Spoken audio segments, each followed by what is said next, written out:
जय हिंद दोस्तों, स्वागत है आपका क्यूरोसिटी जीएस के यूट्यूब चैनल पर।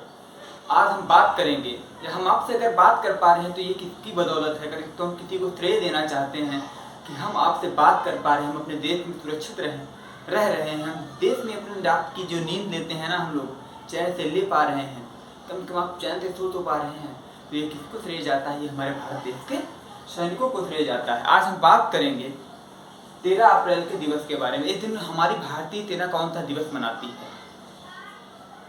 2022 है, इसके बारे में हम बात करते हैं। 13 अप्रैल 2022 के बारे में। जब 13 अप्रैल को तो वही मनाया जाता है कि 2022 में इसका एक नया संस्करण होगा, मतलब ये कैसा होगा, इसके बारे में हम 22 यहाँ पर जोड़ते हैं। हम आज बात करेंगे सियाचिन दिवस के बारे में। सियाचिन डे जो हमारी भारतीय सेनाओं का एक गौरवपूर्ण दिन उनके द्वारा यह मनाया जाता है। यह आपकी अगर हम 2022 की बात करें तो इसका ये 38 बार मनाया जा रहा है। 38वां है, मतलब 38वां ये इसका दिवस मनाया जा रहा है। हम बात करते हैं इसका क्यों मनाया जाता है। तो क्यों मनाने का उद्देश्य क्या है कि ऑपरेशन मेघदूत के तहत भारतीय सेना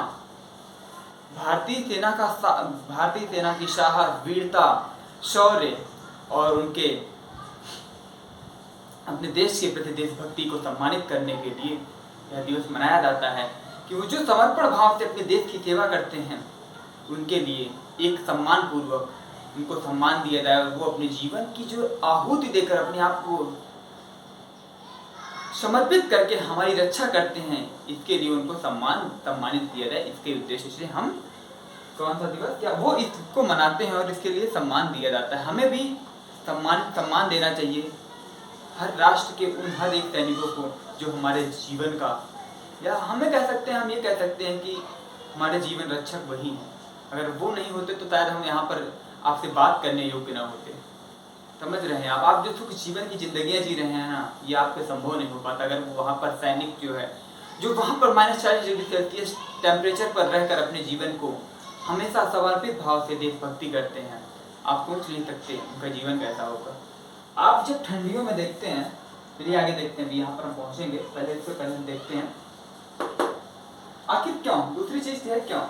तो देखिए 38 साल पहले 38 ईयर बिफोर क्या हुआ कि सियाचिन की जो बर्फीली ऊंची चोटियां हैं, वहां पर हमारी भारतीय सेना ने कब्जा करने के लिए भारतीय सेना ने अपने प्राणों की आहुति बहुत से भारतीय सैनिकों ने अपने प्राणों की आहुति दी थी। इसीलिए उनको बहुत से भारतीय सैनिक क्या हुए थे, शहीद हुए थे। तो उन्हीं को श्रद्धांजलि देने के संदर्भ में भी ये मनाया जाता है। कौन सा? सियाचिन डे। अब बात करते हैं सियाचिन एक तरीके की बर्फीली चोटी है जो पृथ्वी की सबसे ऊंची चोटी है और सबसे ठंडा। और टेम्परेचर की बात करें तो जहाँ पर हमारी सेनाएं हैं वहाँ पर टेम्परेचर -40 डिग्री सेल्सियस होता है। आप सोच कर देखिए, यहाँ पर आप ठंडियों में 1 डिग्री सेल्सियस में घर अपने कर्तव्य का निर्वहन करने के लिए भूल जाते हैं और स्कूलों में कॉलेजों में छुट्टियाँ हो जाती। सोचिए आप 0 डिग्री सेल्सियस जब टेम्परेचर पहुंचता है तो आप अपने कर्तव्य को भूलने लगते हैं। लेकिन आप पूछिए, क्या ये अपने कर्तव्य को भूल सकते हैं? भूल तो सकते हैं, कोई दिक्कत नहीं, लेकिन उनके लिए उनका जीवन अपने देश हित है, उनके लिए उनका जीवन देशभक्ति है, उनके लिए उनका जीवन उनका समर्पण है। इसलिए वो अपने कर्तव्य का निर्वहन बाहरी परिस्थितियों से नहीं कर बल्कि अपने दिल की अंतरात्मा की आवाज़ सुनकर करते हैं। वो देशभक्ति जो उनमें ऊर्जा का संचार करती है, उसके माध्यम से वो ऐसा कर पाते हैं। देशभक्ति वो होती है, पता है, देशभक्ति वो दिए का ईंधन स्रोत है जिससे पूरा देश चमचमा सकता है। समझ रहे हैं आप? अगर हर एक व्यक्ति जो राष्ट्र का प्रत्येक जन है, अगर वो दिया जलाएगा ना, तो ये राष्ट्र पूरा उजाला से एक स्वयं स्रोत बन जाएगा ऊर्जा का। तो देशभक्ति जगाइए आप अपने लोग। दूसरी चीज क्या है कि सियाचिन जो है इंडिया और पाकिस्तान के बीच एक तरीके का युद्ध मैदान भी है। तो इंडिया और पाकिस्तान में 1984 से कई युद्ध रुक कर कई युद्ध देखने को मिले हैं हमें। दूसरी चीज बात करते हैं कि 6000 मीटर या कहें 20,000 फीट की ऊंचाई लगभग से अधिक ऊंचाई पर दोनों सेनाओं ने इंडिया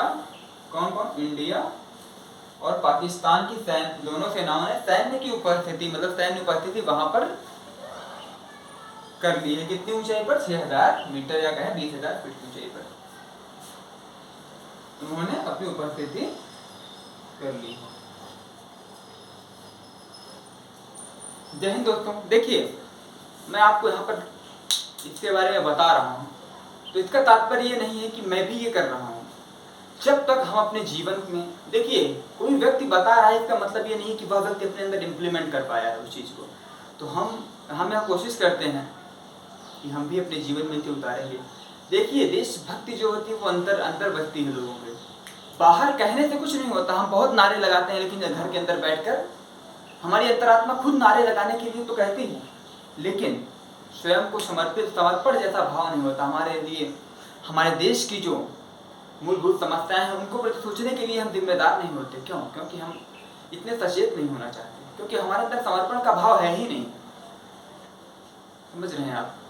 इसलिए जब तक ये विचार जो हैं वो आपके दैनिक जीवन में सतह पर नहीं आएंगे तब तक किताबों की दुनिया से आप बाहर नहीं निकल सकते। किताबों की ज्ञान जब तक आप इम्प्लीमेंट नहीं करेंगे आप अपने दैनिक जीवन में तब तक उसका कोई अस्तित्व नहीं है। या हम भी कह रहे हैं आपसे यहाँ पर, तो इसका मतलब ये नहीं कि हम इम्प्लीमेंट कर रहे हैं। अगर हम इम्प्लीमेंट नहीं कर रहे हैं तो हम भी बहुत, हमारा कुछ अस्तित्व ही नहीं है, समझ लीजिए।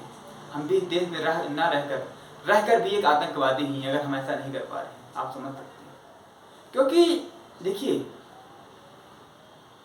आप दीमक की तरह हैं। अगर आप देश में रहकर भी देशभक्ति नहीं करते हैं, अपने देश में दीमक की तरह उस कार्य को कर रहे हैं आप कि धीरे धीरे खोखला कर रहे हैं। आप क्या कर रहे हैं पता है? आप अगर जागरूक नहीं हैं, आप नई नई चीज़ों को अपने देश के लिए नहीं सोच रहे हैं तो इसका मतलब है आप दीमक ही हैं। और धीरे धीरे क्या होगा पता है? एक बहुत सी बड़ी जनसंख्या इसका शिकार होगी और एक समय आएगा धीरे धीरे, लेकिन ऐसा नहीं होगा क्योंकि ये भारत देश, और भारत देश में हर एक राष्ट्र का जन्म समय लगेगा कि जो बहुत से लोग होते हैं वो कहीं ना कहीं हमारे देश में जागरूकता आएगी और हम एक नई दिशा की ओर आगे बढ़ेंगे। और आने वाले समय में आप देखना, जैसे सूर्य जो है ना, सूर्य से सारे चंद्रमा क्या करते हैं, जैसे हमारे पृथ्वी का चंद्रमा है तो चंद्रमा का तो खुद का प्रकाश होता नहीं है, और संभवतः मेरा भी नाम चंद्रमणि है। तो चंद्रमा का खुद का प्रकाश तो होता नहीं है, वो प्रकाशित कहाँ से होता है? वो सूर्य की किरणों को अपने ऊपर गिराता है और वो खुद रिफ्लेक्ट करता है। तो मैं भी ये कोशिश करता हूँ, या मेरे अंदर भी जो कुछ भी है वो हमारे शिक्षकों, हमारे माता पिता और हमारे परिजनों के आशीर्वाद से ही मुझ पर मिला है और मैं वही आपकी ओर प्रेषित कर रहा हूँ। हमारे ऊपर उनका जो ज्ञान है वो आता है हमारे अंदर, मैं आपको प्रेषित कर देता हूँ। तो हमारा कोई प्रकाश नहीं है, ये हमारे गुरुओं का आशीर्वाद है जो मैं आप तक इन सारी चीज़ों को पहुँचाने में उनका सामर्थ्य रखता हूँ। इसके लिए मैं उनको धन्यवाद देना चाहता हूँ, जिनके कारण जिनके कारण ऐसा लगता है कि मैं स्वयं प्रकाशित हूँ, लेकिन मैं वास्तव में प्रकाशित नहीं हूँ। मेरा जो प्रकाश है वो किससे है? हमारे शिक्षकों से, हमारे गुरुओं से, हमारे माता पिता से। चलिए दोस्तों, इस टॉपिक को हम यहीं पर ख़त्म करते हैं और हम यही आशा लेकर इस टॉपिक को ख़त्म करते हैं कि हम भी अपने देश के लिए बहुत कुछ करने की योग्यता रखते हैं और करेंगे, और सतही स्तर पर करेंगे। जय हिंद दोस्तों।